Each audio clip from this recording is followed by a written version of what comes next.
So we'll call the meeting to order at 6. First item on the agenda is additions or deletions to the agenda. Anybody in the audience have anything for us? I would like to make a statement. Okay, you can do that under public. Okay. Anybody on TV land that has any additions or deletions to the agenda that they'd like to suggest? I'm not going to run through everybody. If you do, speak now or forever hold your peace. People are still bouncing around. Okay, hearing nothing, we're going to move to members of the public. So since you spoke up first, you got 4 minutes. All right, thank you. Cool. Hello, my name is Laura Maturo. I am a parent to a student here at Dover School. I stand before you this evening not only as a parent, but as a member of this community to address the urgent need to have a full-time nurse here at Dover School. This is not just an administrative adjustment, it's a public health issue with serious consequences. The superintendent has reduced the position to 0.6, and in doing so has left every child in this building less protected. The board, by permitting this, shares in that responsibility. This change happened without a vote, without direct input from families or the broader community, and that lack of transparency has shaken trust. Because the stakes are so high, I opened a petition to the general public. The response was immediate and overwhelming, and the comment section speaks for itself. Our community is outraged and deeply concerned. I have that petition right here with all the signatures.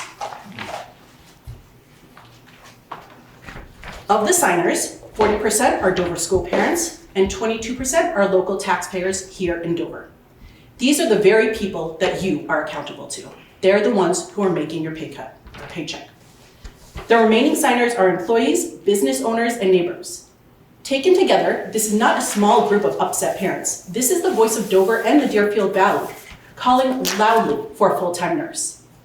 And let us not forget, we are just exiting a global pandemic. The entire world was forced to learn the same lesson. Public health is not optional. Prevention, vigilance, and access to trained healthcare staff saves lives. To operate our school with only 0.6 coverage for its one healthcare professional shows a shocking disregard to what we have all just lived through. We live in a known healthcare desert. The urgent care clinic that once helped fill the gap on weekends has now closed, leaving families even more vulnerable. That makes the role of the school nurse even more critical than ever, not just for student health, but for detecting and containing communicable diseases that can spread quickly in schools and through a tourist town like ours. And we must consider the liability. By knowingly operating without full-time medical personnel, the superintendent and the board is exposing this district to lawsuits if a preventable tragedy occurs. Asthma attacks, allergic reactions, diabetic emergencies, and communicable diseases do not wait for part-time hours. In the winter, an EMS response can take more than 10 minutes. Those minutes matter. Without a full-time nurse, our students' safety is compromised and the direct leadership is left responsible. This is about responsibility and accountability. Anything less than full-time medical coverage gambles with the children's health, undermines community trust, and opens the district to legal and moral failure. The petition makes this clear, that this is unacceptable. And I urge you, superintendent, and the board to hear your community and restore a full-time nurse position, not just for our students, but for the health and safety of the entire valley. If you cannot prioritize the well-being of children in your care, then you are failing in your duty to this district. Thank you very much. Thank you. Can I have that? Yeah. Well, I'm going to put it with the petition. Sure. Okay.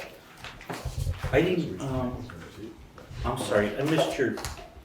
Laura. Laura? Laura Maturo, yes. Thank you. Here, just put that with that. You don't want that. Public? No, just here supporting Laura's mission. Okay. I'm gonna try to run through if people don't move too much. I got Matt. I'm not sure who Matt is. Matt, you have anything for public? Anybody know who Matt is? Is that you? May or may not be my husband. Do you think it is? I have no idea. Okay. His name is Matt. Katrina's staff, Carla, Staff. Lori, Heather, Shirley, Grimm. Grush. Gr- Staff. Does that say Grush? It doesn't, but it should. Oh, okay. Kendra? Nothing for me. Okay, thank you, Kendra. Dale?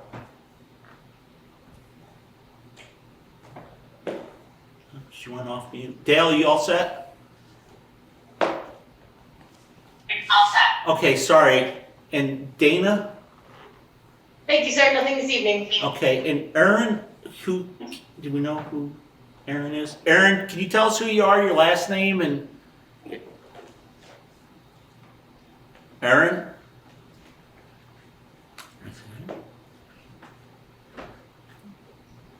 Okay, guess not. And then we got Heidi, so I think that's everybody, right? Staff, you guys want anything? I have nothing tonight, thank you. No. Just leave me. Going on TV staff, Katrina? All set. Okay, Lori? All set. Heather? All set, thanks. Shirley? Oh yeah, I gotta go back to Carla too, I'm sorry. Is that what you're trying to hit? Shirley, you spelled your name wrong. I'm all set. Okay. Yep, I'm all set. Carla, I'm sorry, you were up higher on the screen and I went over you. No problem. I'm all set. Thank you very much. Okay, and then Anne Marie? I'm all set. Thank you. Okay, thank you, everybody. I think we're good then. We can move on to IB committee. So we have two topics on the IB committee.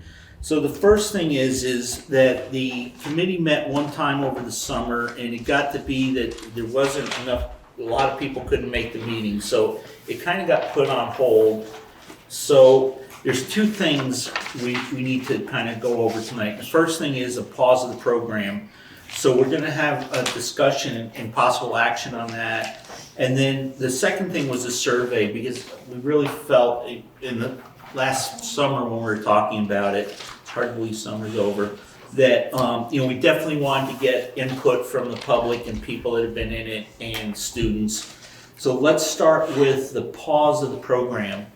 So Bob, please. Yeah. So I have a recommendation regarding the pausing of the program, and this is in consultation with, it's really coming most directly from our curriculum director, Renee Luzzi, and her suggestion, her recommendation is that that a pause in the program, I'm just going to read what she wrote, pause for the program to school for the 25-26 school year would be favorable.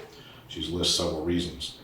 The professional development and teacher and service days are already accounted for with new learning for the EL education components of labs and all blocks, which are two new components that EL are doing this year, and the conscious discipline program here at Dover. Therefore, not allowing the time this year for reworking the IB units of inquiry with the new IB transdisciplinary themes and or rewriting them to integrate them with EL templates. However, classroom teachers continue to make ongoing adjustments within their planning to align IB units with EL practices, ensuring that students experience both frameworks in a complementary way. The pause gives time for the community and stakeholders to gain information and the committee to collect data around the program should a vote or final decision occur in the future. Sixth grade students will not miss out on the culminating exhibition project since EL incorporates many exhibitions, performance tasks, and projects. It gives the staff time to fully learn their new curriculum and plan, and time to plan for the future if new units are to be developed. And there are no penalties for pausing the IB program for a year other than the loss of the annual financial cost of maintaining the licensure. So it's her recommendation that we pause it for a year while we spend time contemplating, and once the decision is made, then we figure out how to move forward at that point. Okay, so are there any questions for Bob, Kate, or Mike? Kate shaking her head, Mike I can't see. Meredith? Do we have any questions? Questions or comments?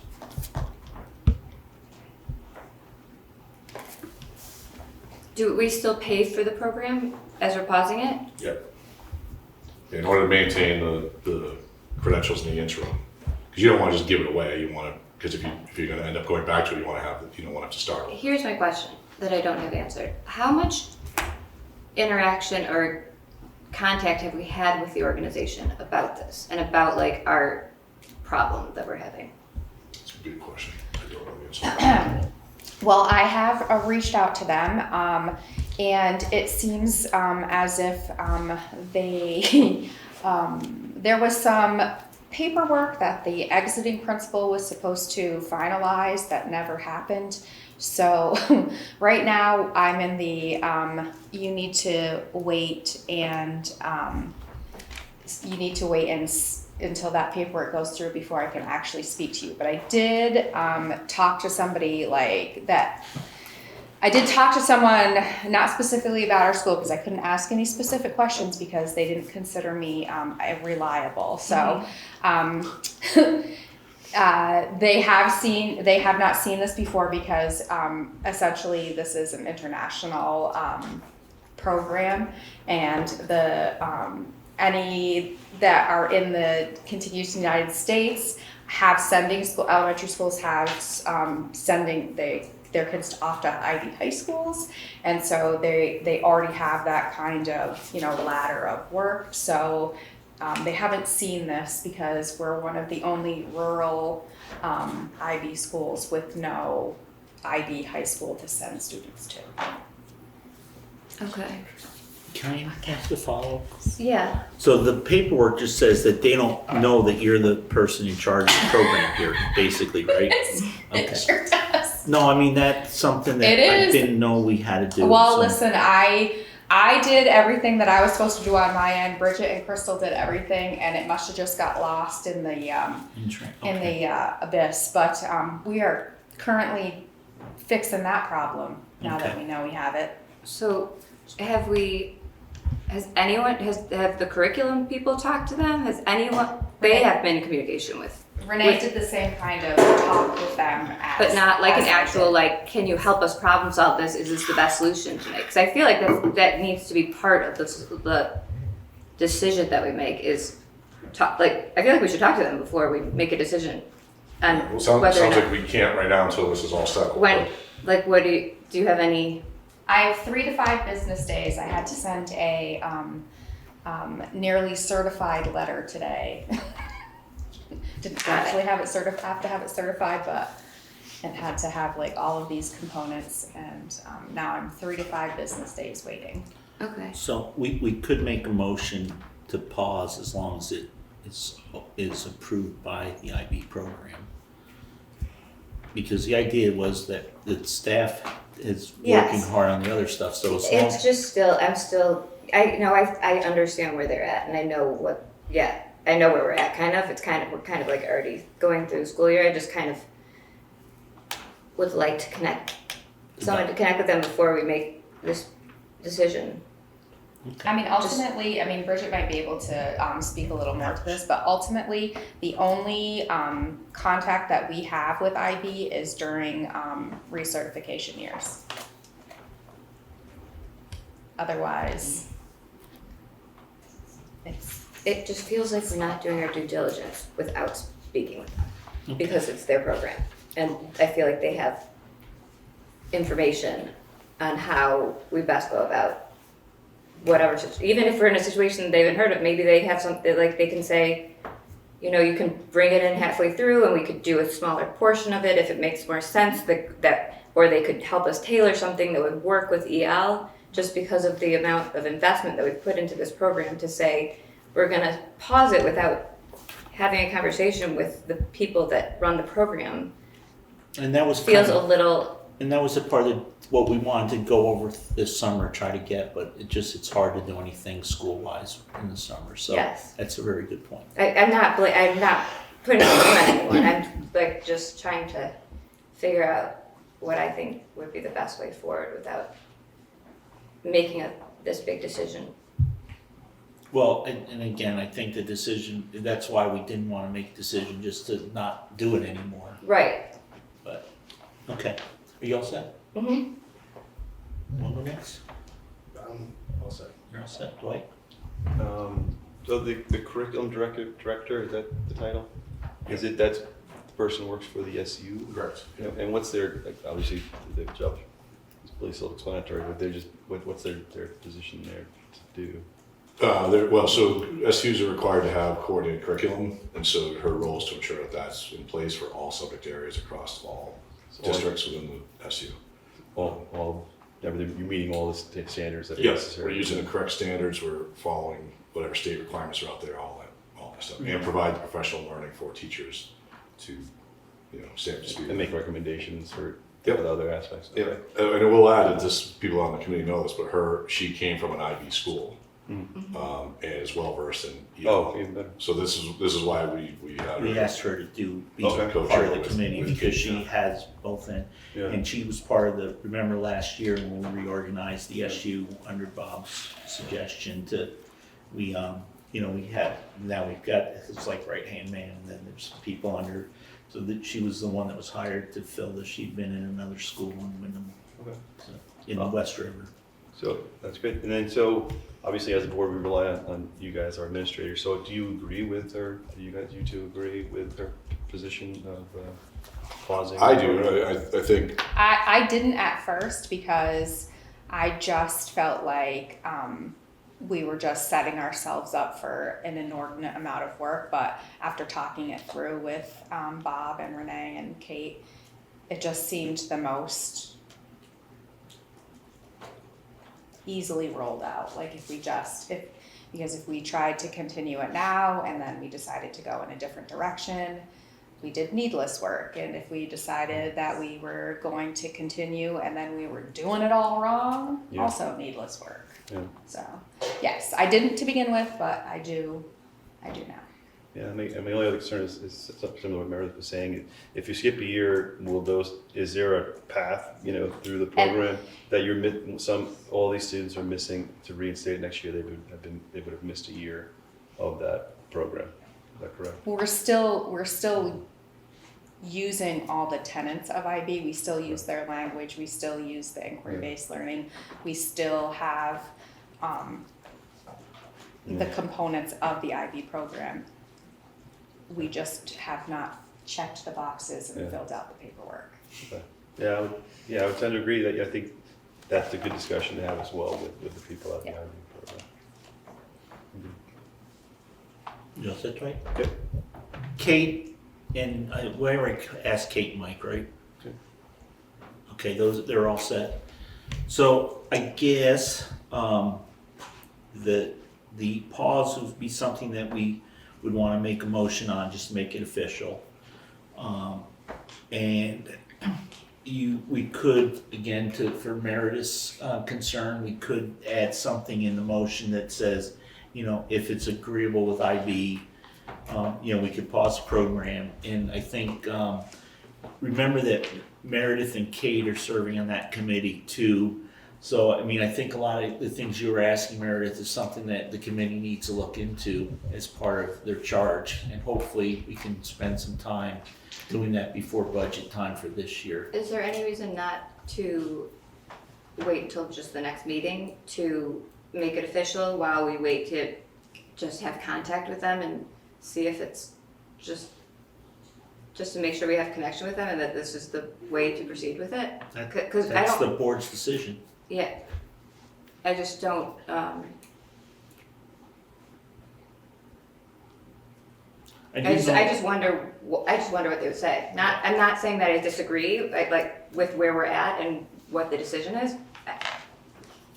I just want to make sure we're checking off all the boxes before we make a final decision. Well, it's not a final decision, it's just a decision to pause.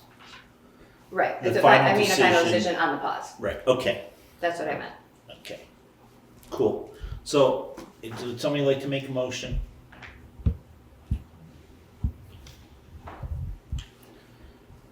Okay, well, I guess then we will carry this over. So anything you can find out and anything you can find out and get to us ahead of time, could you just, so then that way it'll help them make a decision at the next meeting? Of course.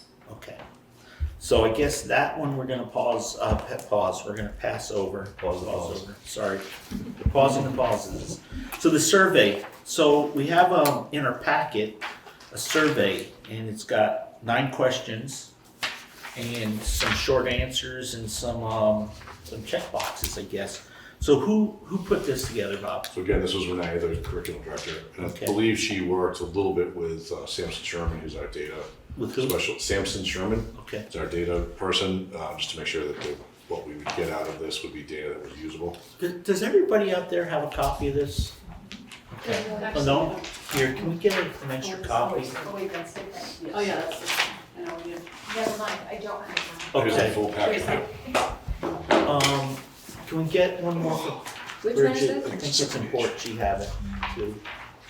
Does somebody mind giving us Here, a you can have copy? mine. I just don't know which one. Bridget, do you mind sharing or do you want your own? Here, I'm good. I can Okay. get He's good. It's linked online So- as well. one. Sorry. So go ahead and talk to us about it, Bob. All right, so we had been asked, Central Office had been asked to prepare a survey that could be utilized by the committee to ensure that we were getting ample feedback from the community and staff and parents to help guide that work.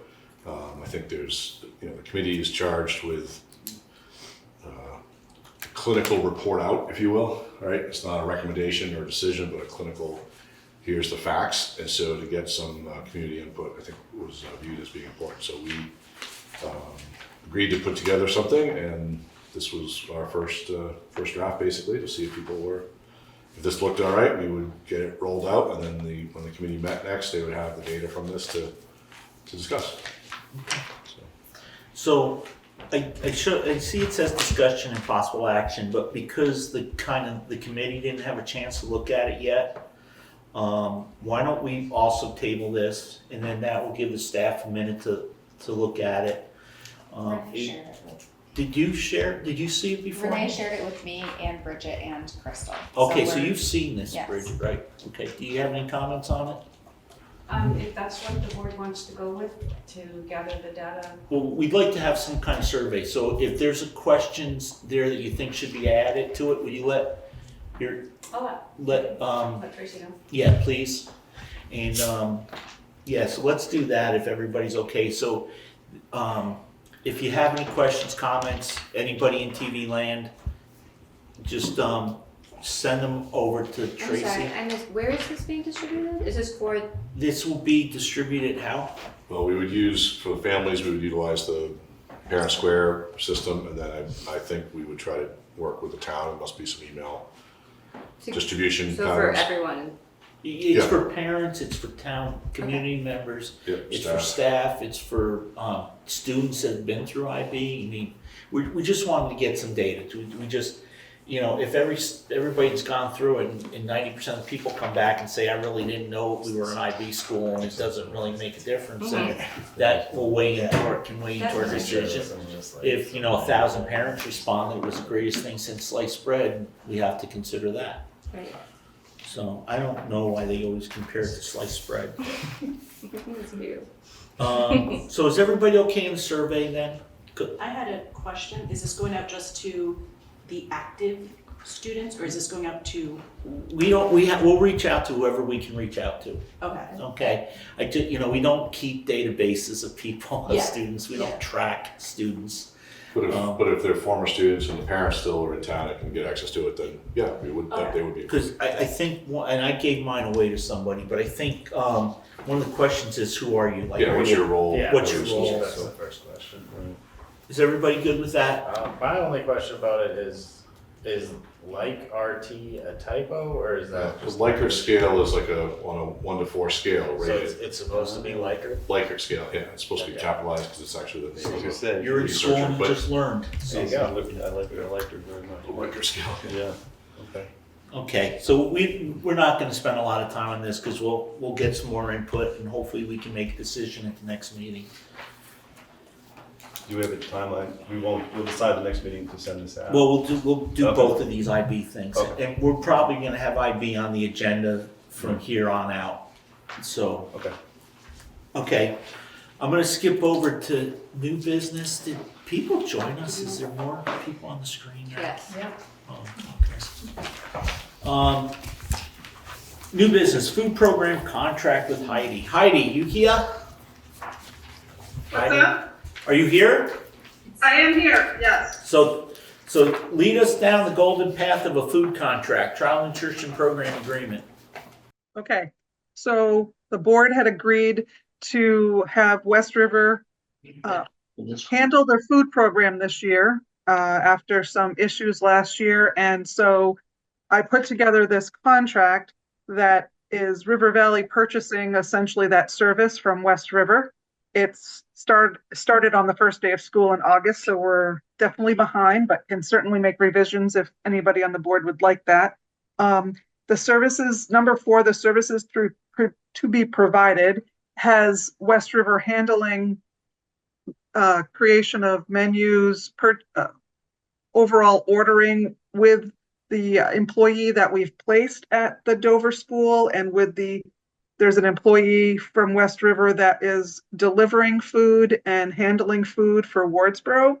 So they're putting, Jake from West River will put together menus, we'll deal with production records, we'll deal with all of the other requirements, making sure the meals meet the nutritional standards, and we'll also put the claims in for reimbursement. The reimbursement claims will all go to River Valley.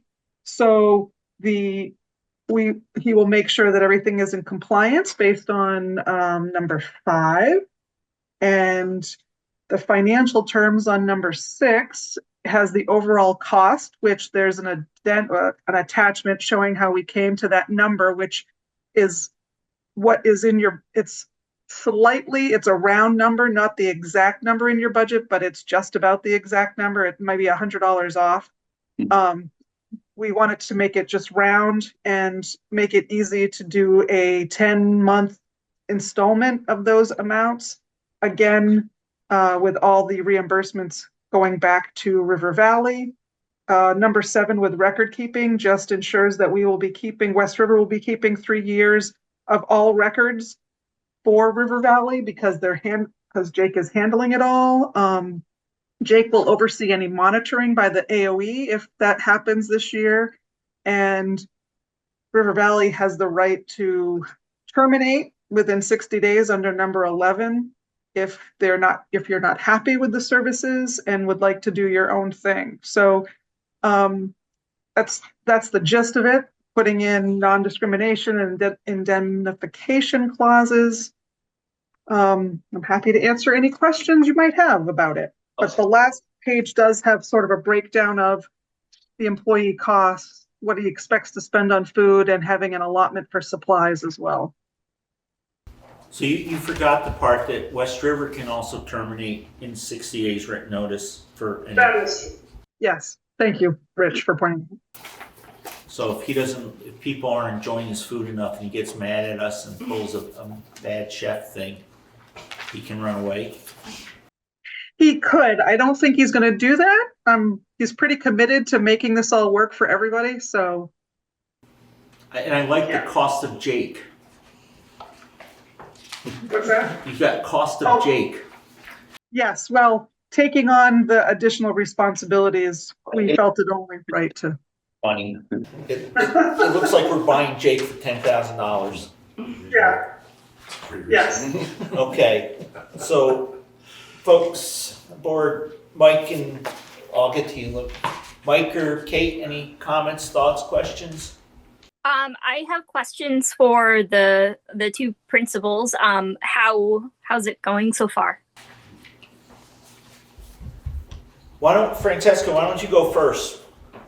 We'll give the home field advantage to Tracy today. Yeah. I think it's going great. Joy's doing a great job there.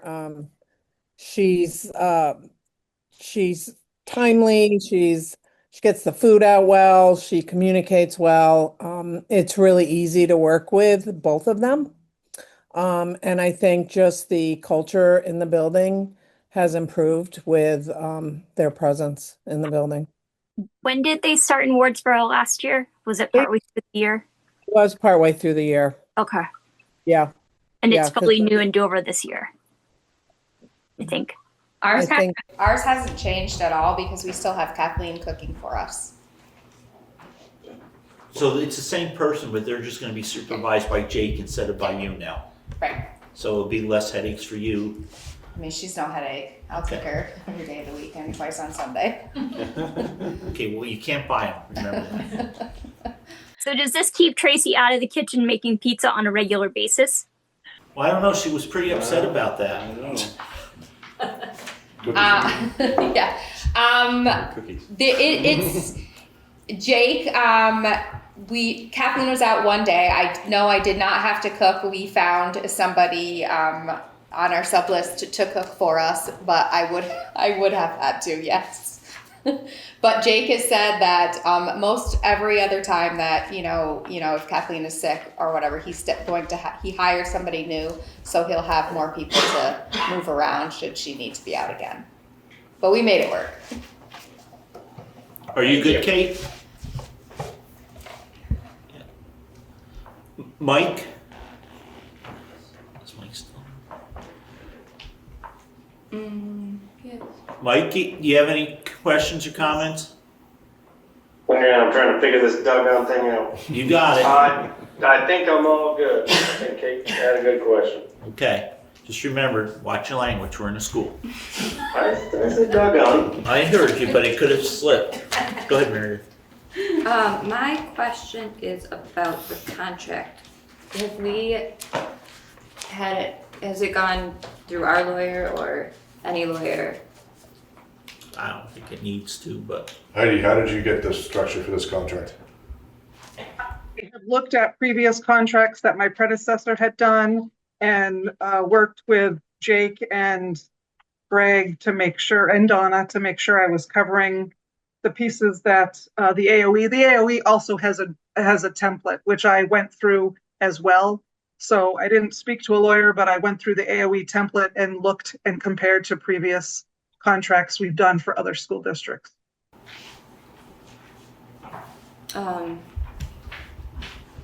So what do we do if do they have a backup person? If the person Yeah, that that's usually they do have that. that was that's what Kate kind of asked about making pizzas. What if there's a dispute between the schools? What if there's an accident here when the truck comes in? Is that covered by this contract? Jake is handling everything. So everything would ride on Jake with if there's a problem, if there is a concern about compliance, nutritional standards, if there's a problem with the employee, if the AOE is involved with anything, if there's a conflict, he figures it out. He makes sure you have food, even if Leland and Gray doesn't have food because they're closed. He will make sure River Valley, if they're open, has food. Okay. I'm used to running contracts by lawyers, so that's why I ask. Yeah. The problem is attorneys get $400 to $600 an hour. Right. It'll take them 4 hours to review it. These If are it- pretty if it standard. was in based on a district. template from the AOE, my assumption is it's running through AOE general counsel Okay. before it gets. Those are my questions. And just the other thing too is it's within the SU. If this was Right. a contract with an outside food service, it's a private entity, I would be a little more concerned too. But Got it. It's not a for-profit right. attitude here. It's a shared resources. Jake does the West River. Right. And he's been very happy. How long has Jake been with you folks, Bob? Heidi? For quite a while. 4 or 5 years, maybe. I was going to say 5 years. Yeah. He's gonna be guest cooking here, right? For the retreat. Oh yeah? And when we had his retreat food in Marlboro and at Dutton Gin, it was better than going to a restaurant. It really was. I can't wait. Yes, you'll enjoy it. Sure. I think it looks good to me. Okay. And can attest that yes, the food was very good. Yeah, that's right. That was your first central office. Yeah, I mean, the only thing I would ask is, Does it, I'm assuming he has insurance, is that, What's the SU insurance? it's on the SU insurance? Which we're paying for. Which we're paying for, okay. So as long as he's, that doesn't need to be in the agreement because he's already covered on the SU. Okay. good. Right, I took that one out just because we're all under the same umbrella for insurance, so. Yeah. The template has, if you're with an outside vendor, to have a copy of the insurance, but I have copies of all our insurances, so Okay, it didn't seem necessary. I gotcha. That sounds good, thank you. Is Greg isn't here, is he? No. Okay. If there's no other questions, we need a motion to have the chair sign the agreement as a purchaser. So moved. Thank you, Kate. Is there a second? I'll second it. Thank you, sir. Motion and a second. Is there any discussion? Hearing none. All those in favor say aye. Aye. Aye. Mike? Aye, sorry. Nope, no problem. Appears to be unanimous decision in the affirmative. It is.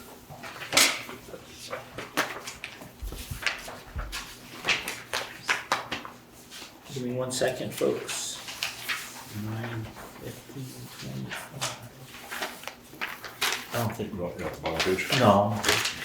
Okay, Act 73 update discussion. Dwight, as you all may know, Act 73 is what the state passed kind of last minute in June or July almost, which limits our ability to pay tuition to other schools. No more out-of-state schools and no more schools unless 50 per. There's a whole bunch of rules. So we lost a lot of choice because we used to send people to a lot of different places. And that was kind of one of the big things that happened with Act 73. But Act 73 also created a committee that is going to look at some maps. And what they are required to do is submit up to 3 maps to the legislature for their review when they reconvene in January up in Montpelier. Up to 3 maps, which is kind of the consolidation. So there's a lot of different things going on. At the Wyndham Central meeting, we had a special meeting in July, end of July? June? No, end of July. Seems like years ago. And we, Wyndham Central approved the formation of a committee, and I got to appoint 3 people. I appointed Dwight from, an operating K6-ish district, Dan MacArthur from Marlboro for a K8 district, K8 district in tuitioning. And the other gentleman was Joe Winrich, who is on the West River board. He's been there for several years. He was chair. He's also on the VSBA board. 4 members, I'm sorry. And is very active. And then the Stratton chair, which is a new chair, Melissa. It's not Chadwick, it's Walker. And because she represents a fully tuitioning school, they don't operate any school. So Dwight is been asked to be chair of that committee at the Wyndham Central. So we also did an update, and he's been involved with Dan on a group to look at this discussion. So I'm going to turn it over to you. I don't know, can we let him share his screen? I'm ready to go, right? Okay. Oh, great. Do you have it to share? Yeah, he's Oh, gonna I'm share sorry. up there. So anyways, go ahead, Dwight. Why don't we hold, if everybody's okay, it's only 4. Yeah, just four. So we'll hold questions till afterwards, and we'll open up questions to anybody, just because it is something that affects us all and we're really going to need to pay attention to. Thanks, Rich. Appreciate it.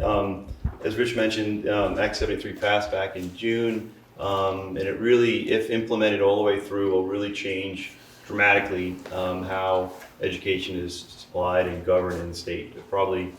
It would be the largest change in structure in Vermont's history. So it's a pretty big deal.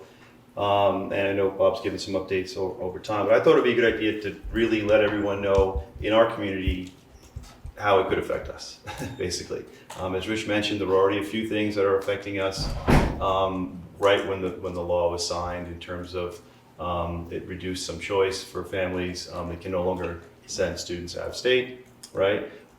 Schools, independent schools will need to have at least 25% of their tuition students, have at least 25% tuition students in order to attend. So some smaller changes, but still some could impact people in our community. Part of the law is in stages. And right now, the stage that the law is in, and all of those stages will need to be will be presented by a committee and then voted on by the legislature. So they all need to be approved. So even though the law was approved back in June, each one of these stages needs to be approved again. So it needs to get approval as we get down the line. And the stage we're in now is probably one of the most important, and that is the task force is designing school districts for the entire state. So it's made up of legislators and former superintendents, right? Business managers. So some people involved in education, and it's a pretty tall task. They need to, if you go to the next slide.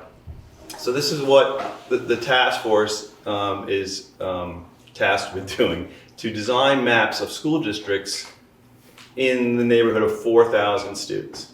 So that's quite a lot of students. So in order to reach that number, the districts would need to be quite large. And the task force can present up to 3 versions of that map, okay? And one of the maps, at least one of the maps, must incorporate what we are in now as a supervisory union, an SU, right? What they also can create is, in addition to SUs, is school districts, SDs of school districts. And I'm going to explain. Supervisory districts is an SD. I thought it was supervisory districts? Yeah, it's like Springfield, Vermont is a district. It's K through 8, right? But it's just one district, right? So they have a principal for Okay. So there's 2 types. Let's just leave it at that: SUs and SDs, supervisory unions, supervisory districts. We are currently in an SU. There are certain considerations. Now this is the Cliff Notes version. I'm trying to get the basics out to you guys. The task force must take into consideration geography, because I know that's really important to people, how far they're traveling to schools, and those type of issues need to be taken into consideration. And then again, like I just mentioned, at the end, when they present these maps, the legislature must vote on them. And if they don't like those 3, they can make their own. So they don't even have to accept one of them that's recommended. Now it's up to 3. They may be on 1, 2, 3. And right now, we're not, they're still in the early stages, but they've been meeting since, I guess they started meeting in July or August, and they've had at least 3 or 4 meetings already. So that's where they're at. And what I wanted to do, really, the thing that I wanted to do is, the big thing is to explain how it could affect our community. As Rich mentioned, I'm also a part of the Rural Schools Community Alliance, which this school district is as a member, and they've been providing you with a lot of great information that I wanted to share all with you. And also included in this, some of the documents, is their longer version of what I'm going through now, of more detailed information that explains SDs compared to SUs, and also what they're recommending, some of the smaller districts like us, what direction should we take. They're giving us really good advice on how we should move forward. We'll go to the next one. Okay, here we go. It's a little off center there. Supervisor union is over to the right. But anyway, SDs and SUs. So I'll start on the right, which is what we currently are. So supervisory union, allows the River Valleys to maintain local control and have our own school boards and our own budgets, right? Which we vote on at our annual meeting on a yearly basis. And we vote for our elected officials as well. Another thing it does, supervisory unions allows us as a district to continue to operate and to continue to work under our Articles of Agreement, which for our 2 towns. It also gives the towns the authority, based on those Articles of Agreement, to close their schools. Final say in closing a school. We retain school choice for our school district. Basically, we get to decide our fate. If we want to make changes to our school district, we're the ones that would be voting on it. We want to merge schools, we want to close a school, we want to change the structure from a K through 8 to a K through 6 to a K through 8, or whatever it is we want to do. We'd have more control over those things. Basically, what we have now. Again, it allows the annual school board meeting. school board meetings and allows local voices to be heard. The school districts, or I wrote district, but they are the large ones that the task force is working on. They're creating larger districts, which will have one superintendent and one large board. You call it mega district, if you will. And inside those districts, there will be you no longer have your local school boards. We wouldn't be having this meeting right now. There would be larger districts, larger school boards that would be voted on that represent these larger regions that have up to 4,000 or more students. And another issue that goes on beyond this is how that representation will take place. That needs to be determined as well. But you can bet our little towns will probably have a small representation based on a larger district with larger cities and towns in that region. There is another thing that's part of that is the requirements to merge schools. If you don't meet class sizes, I'm sure maybe you guys have heard of this. It's in the legislation as well, that there are certain class sizes that need to be met over 3 years. And I believe that's already taken place now. Obviously, the clock is ticking. You have 3 years to maintain certain sizes. If you're in a school district, the board could be basically required to either merge or close schools based on the size of those schools, and that's in the legislation. That's beyond their control.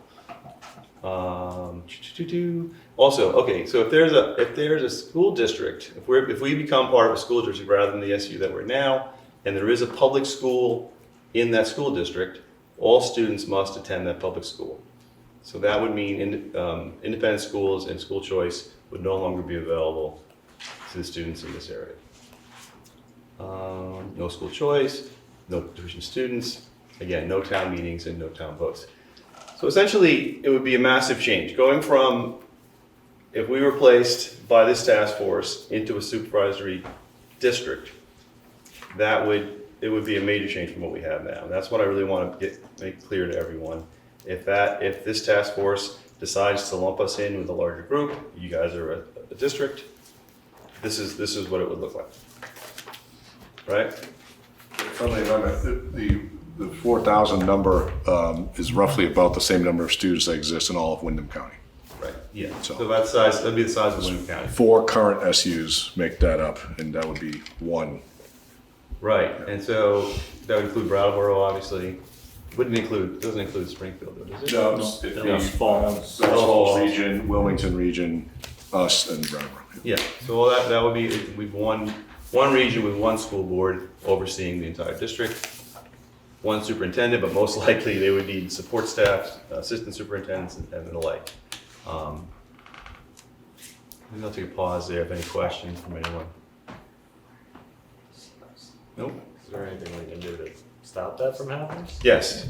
Well, maybe. That's where I'm going to go next. All right, so here we go. So the Rural Schools Community Alliance, they provide some really great information, and I mentioned before, I included their breakdown on this as well, which goes into really great detail.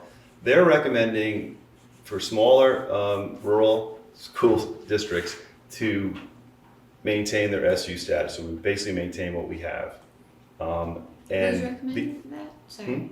You said they're recommending? They're recommending. The RSCU, Rural School Community Alliance, is recommending for small areas, because they are really representing the smaller school districts throughout the entire state. What they're recommending is that we recommend to the task force that we'd like to remain in an SU. Now, which SU that is, I don't know, but that structure will at least allow for us to maintain some of the aspects that we currently have. Yeah, so let's see what else. So basically, yeah, all regional school boards. So what'll happen is, not only, let me just take a step back here. So if we recommend to the task force, that doesn't mean they have to accept our recommendation, right? But the legislature our legislators must also vote on that. So if the task force says, you know what, I appreciate what you want to do, we're still going to put you in an SD or do something that we don't really want, our senators and our legislators still need to vote to approve that. So at least we're sending a signal of what we'd like to do to our legislators. So basically how that, legislators need to know our vote preference so they can vote it down if on line with our community needs. Okay, and then just so you know that many districts throughout the state have already done what they're suggesting is to send a notice to the task force with what they like, how they'd like to maintain an SU status, and they're putting it together statements such as this. What else am I going to say? And that's basically what it says is, you know, we appreciate that the control that we have. We want to maintain local control. We also believe it's best for students in our area, and this is how we'd like to maintain, like to be.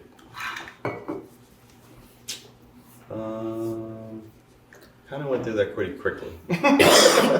So, any questions? Should I go for the board first, or how do you want to? No, This is is it anybody? public debate. Yeah. Or discussion. Anybody? Any questions on peanut gallery? If we wanted to reach out to legislature to support, do you have a way, a means of contacting legislatures? Yes, that's a good Okay. question. Yeah, so obviously we can work as a board, but also individuals can reach out to their legislators. That the Rural Schools Community Alliance has a website, which it's on the information that I gave. It also lists, that's a different one. Anyway, on their website, or you can go to the state of Vermont, look up Act 73. You'll see all the representatives who are currently on the task force. Just put the screen up for the. And also, just on the side, the people in the task force, from my understanding, is, you know, they're just as kind of perplexed by this as we are. And, you know, this is a really difficult, you know, task that they've been assigned to do. So they are looking for our input. I know as part of the SU that was on, I reached out to Wendy Harrison, she's our senator, and she wanted to come to our meetings. They want to know how we feel about this. So we're not like they want to know what it is you're looking for. We can, but we tried to invite her to the Wyndham Central. She couldn't make that one. Right. And she, you know, because she represents a bigger area, it's harder to get her to come. Is it worth asking? Yeah, I have. Oh, you have, okay. Oh, yeah, I've asked her for both Wyndham Central and for Dover. Yeah. So yeah, I or think, not Dover, for River Valley. I'm sorry. You said. yeah, I think so. I'm kind of, I feel like that's her job, like to come and talk to us and to like interact with us, and I'm kind of. Yeah, and you know, it'd be nice if one of the senators come to town meeting the last couple of years too. Yeah. So, and I think that's Dwight's whole point, is as you get bigger, there's less reason to come to the small. Exactly. It makes me nervous. Yeah, and it's always made me nervous because, you know, everybody in the town of Dover and Wardsboro could turn out every single registered voter and vote for person A. And 10% of Brattleboro shows up and votes for person B, and person B is going to become your senator, not person A. So again, and it goes back to the 60s and one person, one vote. When they started spreading it out, it used to be every town in the state of Vermont had a representative, and every county had 2 senators. But because they had go one person, one vote, you know, you wound up getting representatives in districts. And there's an article that was written in 1961 or 2 that a gentleman who was a person at UVM said that this is going to be the end of the rural communities having much say, and most of your power is going to lie in your communities of Burlington, Rutland, Brattleboro, and I forget what the other one, there's a 4th one. And so, I mean, it's kind of like now we're just, you know, 60, 70 years later, we're seeing it again, and it's going to happen with the schools. Yeah, and you know, the SU committee that I'm on as well, we're going to be reaching out to other SUs and just see what their take is, if they have the same kind of opinions as we do, I guess, and how they want to, you know, because we may end up needing to form with other SUs to reach. We still need to, if we maintain an SU, the state still wants us to be at the 4,000 size. Right, I mean, that's still what they're looking for. They're looking for scale. So it may be possible to combine SUs into a larger SU as well. Yeah, this and is happening Wyndham fast. Central has done It that. seems really fast. This is happening fast. Yeah, This is happening I really would fast. bet it doesn't happen. So just so you know, I wasn't in the slide, I don't think. Yeah, Yeah, sorry. I would have bet that this never would have passed, but my understanding is there's a lot of pressure put on people, and what they wanted to accomplish was reducing the tuition, the amount of places we could send tuition dollars to. So they accomplished that with this law. Yeah. And one of the things Dwight said was, I had a note, they're supposed to, this committee is supposed to present at least up to 3, but at least 1. And it has to have a supervisory union in it. But that doesn't mean the legislature is going to vote on any of them. They may choose to do nothing. And remember, it is every other year in Vermont, we have a whole new legislature coming in. So it is an election year, so, that's going to play into it. Usually you see big changes in the non-election year because what they expect is everybody's going to forget what they did. They'll remember what they did this January when you vote for them in November. They're not going to remember what you did the previous January. Yeah. But who knows, because they were able to pull together to have a vote in June after legislature had adjourned, and I never would have thought they would have had that vote, so it's really hard to say. Yeah, go ahead. I know that Emily Long talked about the fact that this doesn't actually address lowering tax dollars, which is why the whole conversation was started in the beginning. Have you gotten any insight into that? Whether, if we come out of this and we're forced all together and taxes are higher? You will spend more, because the further you get away from the people, the easier it is. I mean, look at the legislature. You got to remember too, the legislature got really ugly because I remember when the guy from Bennington who was on finance came to Wilmington during Act 60, and he said, well, it angers me because supervisory unions get to have a vote and I don't get to vote on the budget, because SU's, the boards vote on the budget, not the people. And he said, and that's not right. So I said, well, I get pretty angry down at Memorial Hall that we don't get to vote on the state budget. We vote legislators who vote the state budget. So how is that any different? And he says, well, because I'm better. And I'm like, okay, well, that's so. I mean, just to answer your question, from my understanding is there is no real evidence that will tell us for sure you're going to. Or any there's no studies or. From what I understand, I don't know, maybe Bob knows better, but from what I understand, there's really no definitive that's going to tell us, And two of the drivers of costs are health insurance costs, and this does nothing to address that. And the other is our buildings need a lot of capital improvements, and there isn't anything in this act as well. Well, there is in this act. I mean, we're supposed to figure out. We're supposed to put together recommendations to the legislature for. And also, there's nothing in it to build newer schools. If they want to combine schools, I don't believe there's anything in there to build a larger, combine 3 schools to build another ones. I don't think those type of things are really in there at this point. But again, remember, Emily she also said that, Act 60, which one was one that we just had to go through and combine Dover and Wardsboro? What act was that? Number 6. Yeah. That one was never about saving money. It was about better educational opportunities. That's right. So this is really about better educational opportunities. That's what I do. Everything is always about better educational opportunities. And don't forget, getting back to the healthcare, don't forget, was it 5 or 6 years ago, the state took over the, working on contracts and what is it, arguing or getting the prices, negotiating prices, and they've only just skyrocketed. So even though we've lost local control on being able to negotiate prices for health insurance, and the state took that over, and our staff had better health insurance, and it cost us a lot less money before the state said this is the plans you have to offer, and a lot of our staff went backwards, and but the state, it was much better. Right. So I don't know how it was better. A couple of things. This is happening really quickly. I believe the task force needs to provide these maps by mid-December. Yeah. Mid-December. So that's like tomorrow. And I think in terms of the legislature. So I am certainly. I'd like to recommend to the board that we take a position on this. We don't need to do it today unless someone would like to. That we send a message to to the task force on what type of structure we'd like to Hang on do. a second. Kate, do you have any comments or thoughts? I do.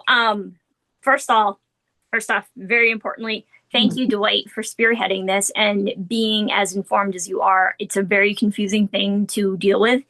I feel like as a school board member, I don't know nearly enough about it, and I'm sure a lot of our community feels the same way. So thank you to Dwight for taking the time to put together this deck for us tonight and to also bring us along on this journey of like what we need to know and what we need to do. Yeah, I agree that we need to keep it moving forward and take action. Thank you, Kate. Mike? Yes, sir. I was wondering, Dwight, has there been any discussion on whether we would be counterproductive, or I don't know how to put it, but any discussion on if we would be stronger if we did combine before we immediately got split up? You mean like combine on our own, like combine our schools, or?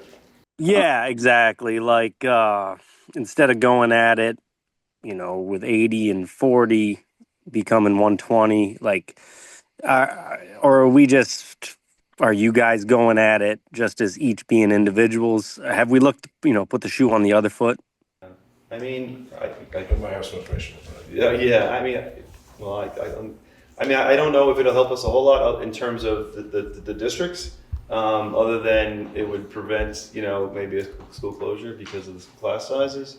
Yeah, that's what I'm maybe keep us out of the district and keep us into an SU, perhaps. I don't know. Yeah, but in terms of the larger SU's districts, I don't think it would have an impact. There are other school districts in the state who are trying to be proactive in that way. I know over in the Manchester area, they're trying to, consolidate a little bit. But, Well, we actually, Wyndham Central to Mike, at our last executive committee meeting, Dwight doesn't know it yet, but he got another job because we're also going to start meeting with the other SUs that surround us, and that's going to be part of that group with the SU to look at Brattleboro and to meet with any district that touches our districts. So there will be some discussion at the SU level to move that forward.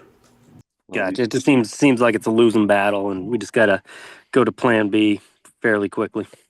But we also did that for Act 46 because that was one of the things that saved us. So we got to do it to ourselves. I don't know that all hope is lost. I feel like they're still they haven't made any decisions yet. Yeah, I think Bob had something to add to that. Yeah, well, just a couple of quick things. One, the class size thing applies regardless of which model you have. Right. Yeah. So that's one thing just to point out. But there is a committee that's looking at and small by necessity. Right, and I've asked her to make sure she sends me all the paperwork on that. Yeah, and that's the State Board of Ed rulemaking committee. Right. That will determine what that means, small by necessity, which includes sparsity, population density factors. Right. And I also asked them to think about distance. Right, commuting distance, bus rides, all those factors. And so, yeah, I think that's a factor, right? How that gets decided. They've determined that will be a factor, but they haven't determined how it will be a factor. And so that's an unknown at this point that you have to kind of contend with. So yeah, I just wanted to throw that out there as well. When you mentioned merging the schools doesn't necessarily mean anything right now. Right. The other piece that I'll mention, I think, as we start conversations with other SUs, is that merging of SUs or changing of SU boundaries, or districts switching SUs requires a State Board of Ed decision. And so I don't know what the State Board of Ed would do if there was requests made prior to this stuff getting legislated.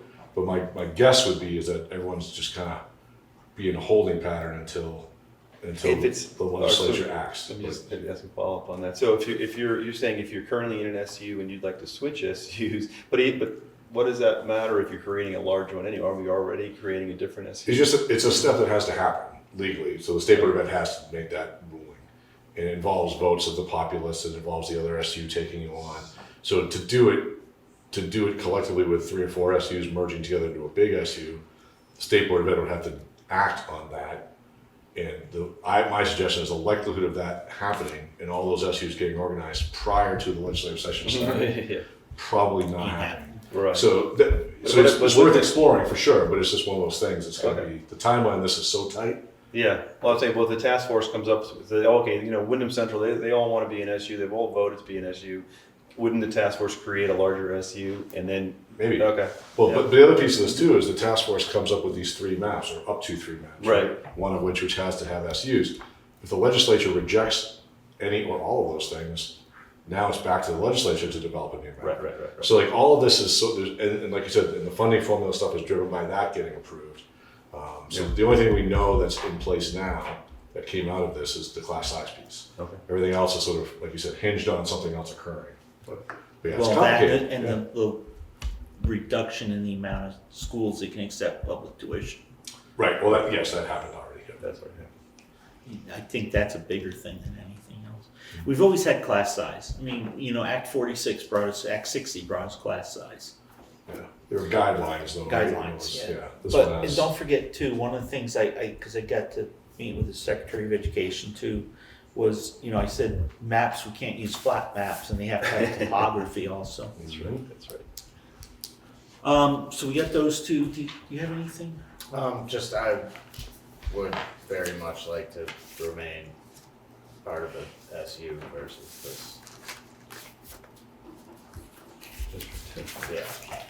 Yeah, I think there's a lot of groups forming. The Business Managers Association of Vermont, or whatever they call themselves, they want supervisory districts because it's easier for them. It makes financing easier. Yeah. It makes what?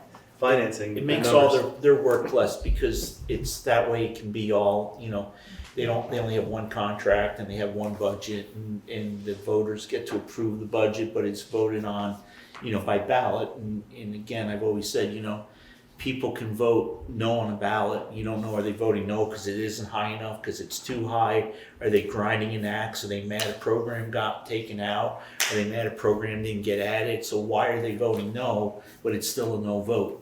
And you get more no's than yeses, and you don't have a budget. And then you go to 90% of the previous year's budget.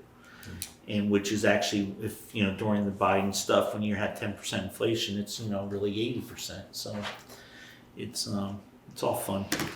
Okay, so Dwight, why don't you put together a letter that we can discuss at the next meeting? I'm sorry, do you guys have any? We didn't go through. Does anybody else have any questions, comments, folks over here?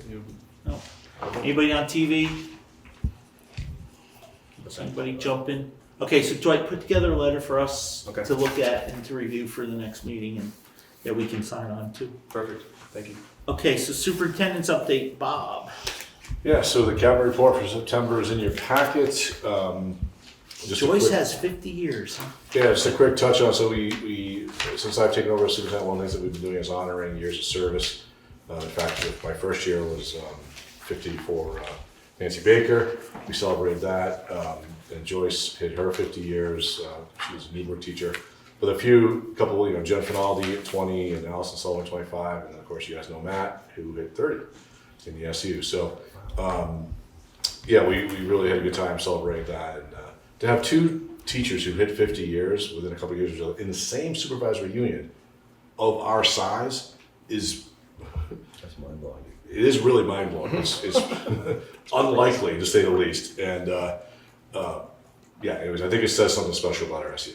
So people stick around, and I think that's a good thing. So that was really, so I want to emphasize that. I have been jumping into, we had our VSA meeting this past week, and next week we have the VASBO VSA joint meeting where there'll be lots of conversations about the healthcare estimates for next year. And we'll dig into a little bit about the funding formula stuff, but because it's so reliant on other things happening first, we probably won't spend a lot of time doing that. But yeah, we're expecting probably double-digit healthcare stuff again, is my guess. And so that's kind of where we're at. We are feeling pretty good. Central office, you guys all know, I emailed you that Sue has left for greener pastures.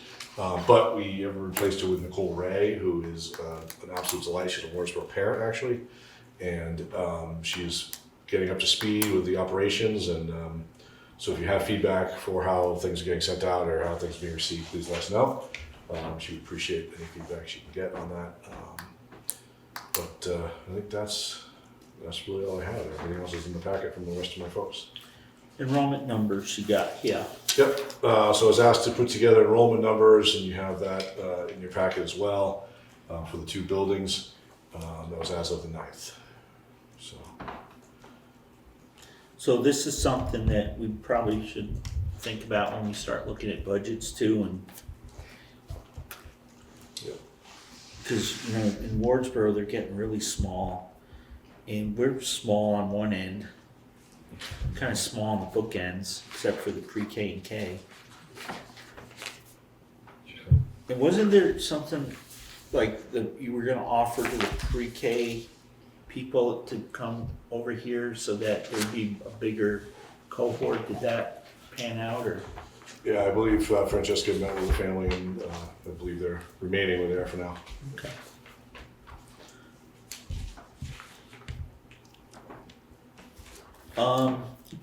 Principals, do you mind if I skip, because Heidi's here for the financials and then she can leave if you guys don't mind.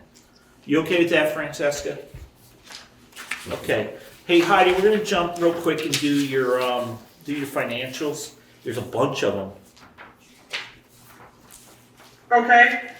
I think Bob has the list. No, Bob, you have the list? I think the whole board has the list, It's right? in the packet. Okay. Okay. So I'm just trying to get to it. It wasn't linked on the agenda. Do you have it someplace else? Yeah, Or can here. somebody else read the numbers? It's right here. So Oh, wait, never mind. I got it. There's 6 of them. 9, 11, 12, 13, 15, and excuse me, 60 must be from last year. 69 must be from last year. Accrual run, yeah. So I have we have pay order number 9 dated 8/18/25 for $367,971.45. We have number 11 dated 8/28 for $169.45. That's an easy one compared to the last one. Pay order number 12 on 8/29 for $7,697.49 for credit cards. Number 13 dated 9/2 for $168,221.83, and number 15 dated 9/15 for $425,858.26, and then an accrual run dated 8/15, which is pay order 69 in the amount of $693.03, 360, 460, 560, 65, about $1 million worth of pay warrants, folks. So, wow. Would somebody like to make a motion? I'll make a motion to approve the warrants as read by Rich. Do we have a second? Second. Oh, we're gonna give it to Meredith. She was a little quicker on the draw. Is there any discussion? Hey, real quick, Heidi, and I believe it isn't one of these, some of this though, one of these pay warrants was for the roof, or the payment on the roof, or not? Yes, that has been paid. Yes, So that's all done. that is all done. I should halt you in that for just 1 second, because Greg was just telling me there was some additional work on some trim work that the roof got billed through the the Duralax, but there was some additional like trim stuff that had to happen. So that bill is probably coming. It's much smaller. We're talking like $5,000 or something like that. But that was billed directly from the contractor. So that's coming out separately. Okay, so that's not too bad. I mean, it's $1 million, but I'm glad it includes roof. Are you dry now, Tracy? Yes, thank you. You're welcome. Okay, so we have a motion. Do I have a second? Yes. Oh, I'm sorry, Meredith. Yeah, I gave it to her because she's faster than Dwight. Any more discussion? If not, all those in favor say aye. Aye. Aye. Aye. Appears to be a unanimous decision in the affirmative. So all of you can go tell your spouses you just spent $1 million in less than 5 minutes. Cool. moving right along. Now we're gonna go back to principals. We're gonna go to the visitors first, because that's how it does in October. All right, well, I feel like it's been a while since we all been together, but I think I talked about all the improvements to the building last time, with the exception of our new wall in the library, which is kind of the talk of the town. You'll get to see it next time you're in Wardsboro. But it does the job. I also want to do a shout out to Tracy and Randy for coming over right before school started, because we had some work to get done in Wardsboro and not enough people to do it. And they came up and helped me out, and we got everything ready for the start of school. I guess the biggest change this year has been when we got some new faces, and some faces in different places. But we also have a new master schedule that better aligns for MTSS and access to support staff. So we're just getting through that. And we have our content specialist in math working on benchmarks. So we kind of hit the ground running. We have our open house coming up on the 25th. We got a field trip already set for Green Mountain Orchards. And yeah, things are going good. Thank you. Any questions for anybody for Francesca? Oh, you're gonna get off easy. We'll see how Tracy does. We had a really great start to the year. We had our open house last week, and it was very well attended. I believe we had like 87% of our families attend. We are deep into conscious discipline. We have gone over our 6 weeks startup plan.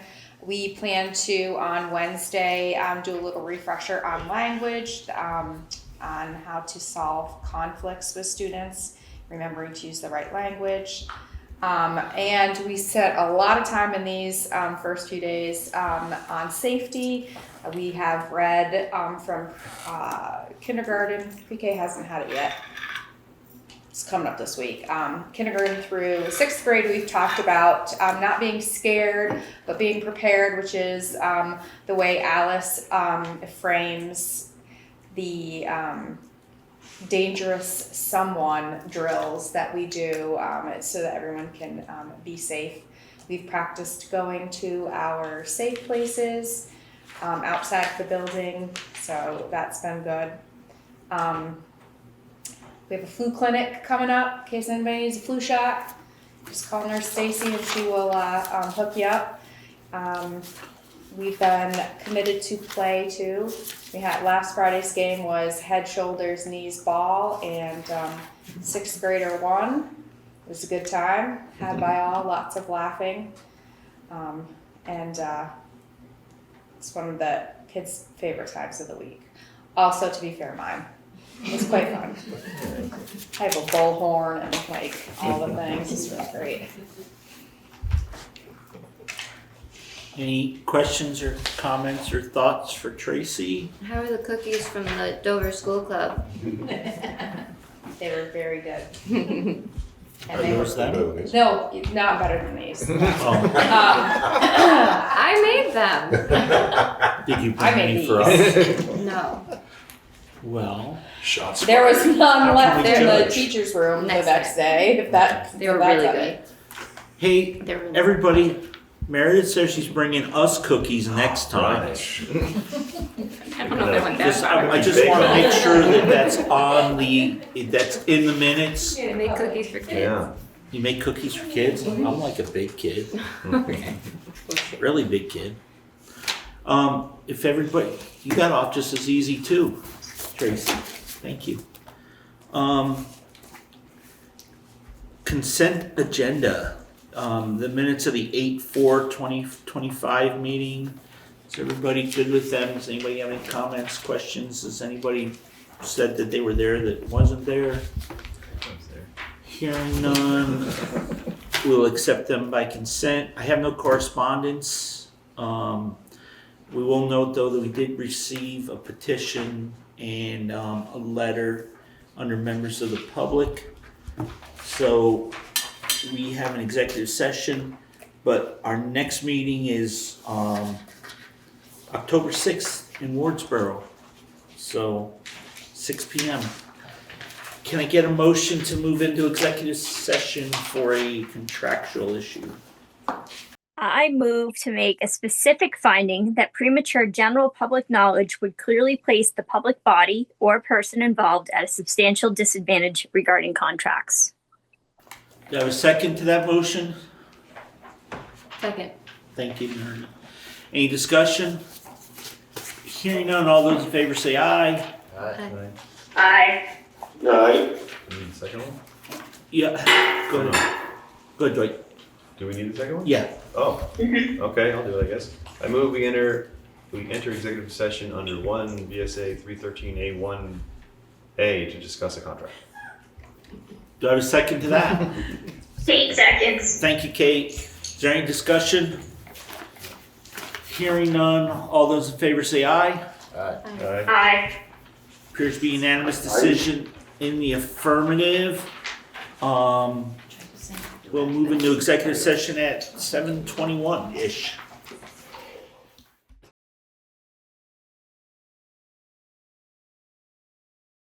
So folks, listen, go ahead, Tracy. So I have some data to support having Are you gonna make a recommendation to us? Sorry. What's that? Keep going. No, well, that's what you wanna make, you're making a I am recommendation based on the recommending following data. that there be a 1.0 nurse for the Dover School building. Thank you. And your reasoning is? Okay. Yeah. Based on the need in several IEPs for medically fragile students with a number of, I'm not going to say what they are because I feel like that's Nope. inappropriate. A number of things. I have data showing that the nurse is busy all the livelong day with 104 logged visits. That doesn't mean that they're not like, I need this and I need that visits. 104 visits in the first 13 days of school. Beyond medical responsibilities, the nurse supports students' emotional health, coordinates 504 plans, provides crisis management, is on my crisis team. For me, this is not about a person, it's about personnel and what's best for the children at Dover School. Okay, thank you very much. You're welcome. Does anybody have any questions for Tracy? Mike? All good. Kate? I'm good. Thank you for providing that data. You're welcome. Dwight? I'm all good, thank you, Tracy. Sir? Oh, good. Very good. Good. Well, I might as well ask. Yeah. Is it really common for nurses to be written in IEPs for non-medical? Yes. Okay. What do we do when we don't have a nurse in the building to cover that? That would be the designee, which is either Lori or myself. Okay. We put in a full-time office person in the building because we didn't have a full-time nurse and the office person could do a lot of the functions of a nurse. Is that still the case? She's very. Well, hang on. I'd like Tracy to answer that. She does. Everyone's very personal about Lori. She does so much. Yeah, we're not talking about a person. I'm talking about a yes, position. We made a full-time administrative position in the office because we didn't have a full-time nurse in the building, and because they were covering a lot of those positions. So, is there anybody else who could do the work if we didn't have this position? Besides you, can you assign that to other people in the building, the behavioral specialists, the guidance counselors, any of those people? No, not to hand out controlled substances, which I have several students on medication, so no. Okay. I could potentially, between Lori and myself and the guidance counselor, we could potentially staff it, but it just means other things will go undone.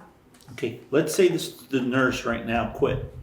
You gave her a full-time position, but she didn't like it and the person left. What would we do in the interim? How would we handle that? Because you have IEPs that have to be fulfilled whether the staff is here or not. So I would be doing lunch groups. My counselor would also.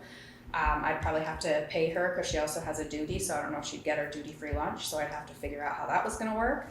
And then I would probably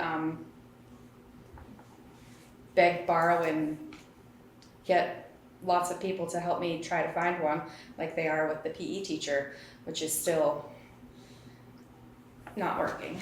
Can the nurse cover PE? I have a amazing substitute who is covering PE. Okay. Thank you. I really appreciate that, and it helps justify, your thoughts. And I think it's very, it was very well done, and I really appreciate it. And it was very well thought out, and you had a lot of good answers. So, again, Bob, now I'm going to go to you. You had recommended a 0.6. When you recommended the 0.6, did Tracy come to you and ask for something different? Yes. Okay, so this is not new to you. No. Okay. And are you okay with this now that she's explained why she wanted it? Yeah, I mean, I'm absolutely okay with it, for sure. Okay. I'm good. I will add to that, though, that I do believe that there's going to be some hard conversations around budget time. Oh, I think there has to be, because again, I'm looking at what we have.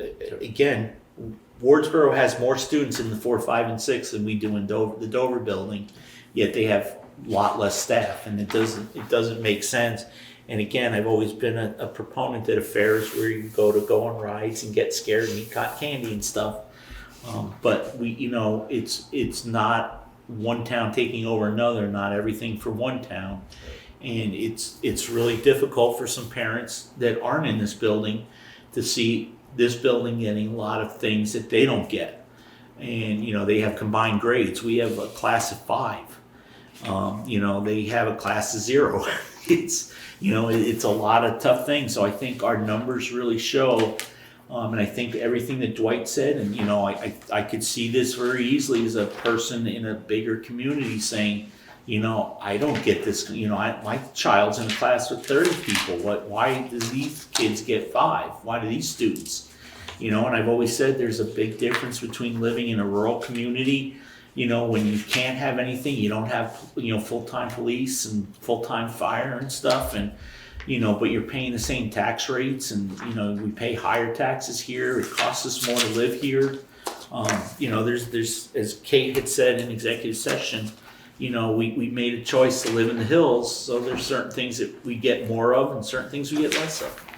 So it's not an easy thing. So I think, at budget time, we're really going to have to sharpen our pencils. So I'm good. Anybody got anything else, or we want to call it a night? We don't need to. Do we need to make a motion, or do we need to just support it? Or Well, if you would like to increase the position to a full-time, we do need a motion from somebody.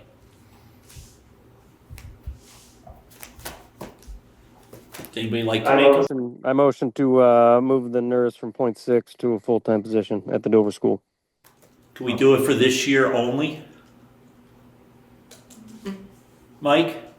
Yeah, reevaluate at budget time, I suppose. Okay, is that part of your motion? Do you want it to be part of the motion? It's your motion, it's not my motion, buddy. Yeah, let's just boost it up from 0.6 to 1, and then we will take it from there. Okay, so the motion is to increase the guidance position from a 0.6, the nurse's position from a 0.6 to a 1.0. Do I have a second to that motion? I'll second it. For the current school year. No, that's not his motion. His motion was to increase the nurse position from a 0.6 to a 1.0. So we have a motion, we have a second. Okay, do we have any discussion? Can I make an amendment to You it? may. Can we amend it to say for the school year to So reconsider? you would make a motion to amend the motion. I would like to make amendment to amend the motion to reevaluate for that budget time. Do we have a second to the amendment? Did we get a second to the Clarify. first? Yes, you did. Sorry. So the reevaluate, does that mean it maintains it at that, or we're just? No, it's just we get to reevaluate. It's not a forever. That's how I take her amendment. Okay. Would you like to second that? Yeah, I'll second that. Okay, so we have an amendment from Meredith and a second by Dwight to amend the motion to read that we increase the nurse's position from a 0.6 to a 1.0 to be reevaluated at budget time. Okay, so what we have to do now is we have to vote on the amendment.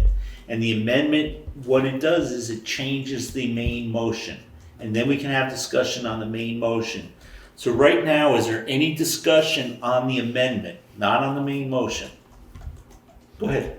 I've got. Are you confused? No, I'm just. Okay, just, I mean. Amused, I think. Okay, but I mean, it's hard because people get confused. Yeah, no, I'm You're actually good? following it. Yeah. So we're Okay. only voting on my amendment right We're only voting on the amendment. Mike and Kate, you guys okay?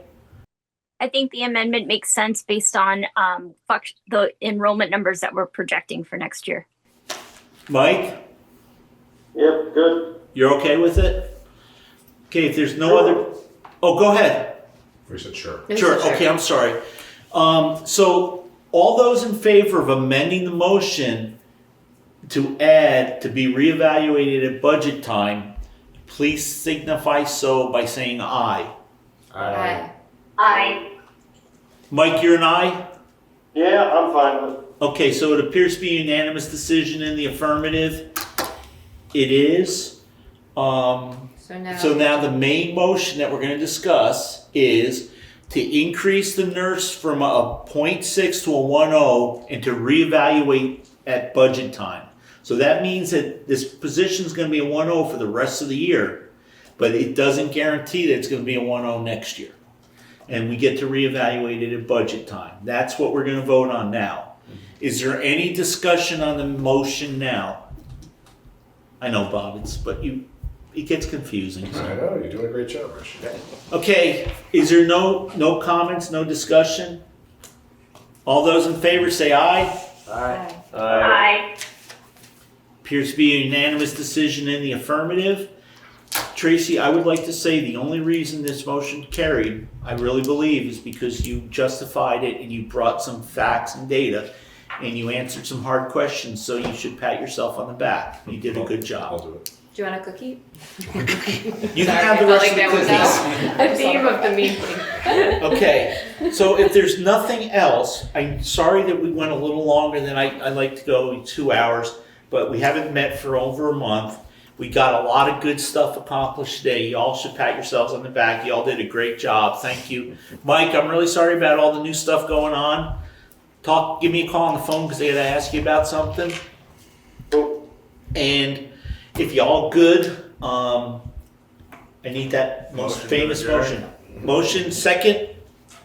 8 seconds. Kate, seconds. No debate. All those in favor say aye. Aye. Aye. It's a unanimous decision. We're adjourned.